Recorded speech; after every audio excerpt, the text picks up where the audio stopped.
সকালবেলা ব্রেকফাস্ট করেই চলে এসেছি আমরা কপিলধারা ফলস দেখতে। তোমরা দেখতেই পাচ্ছ এই যে কপিলধারা, আর এই ফলসটার নাম কপিলমুনির নাম অনুসারী হয়েছে, কারণ এখানেই উনি যোগ সাধনা করেছিলেন এবং তপস্যা করেছিলেন কপিলমুনি। তো সেই কারণেই এই ধারার নাম হয়েছে কপিলধারা। তো এই জায়গাটাতে এসেছি, খুব সুন্দর জায়গা, দেখতেই পাচ্ছ রাস্তার কন্ডিশনটা। এইভাবেই এবড়ো খেবড়ো রাস্তা ধরে ওই ধারার কাছে যেতে হবে। আর এইখানে এসে একটা খুব সুন্দর ফুল দেখেছি, তোমাদেরকে দেখায়।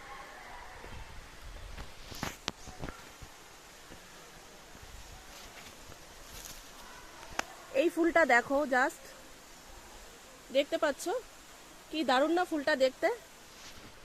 এই যে এই ফুলটা কি দারুণ না দেখতে ফুলটা, আমার তো বেশ লেগেছে। তোমাদের কেমন লাগলো অবশ্যই কমেন্ট করে জানিও কিন্তু।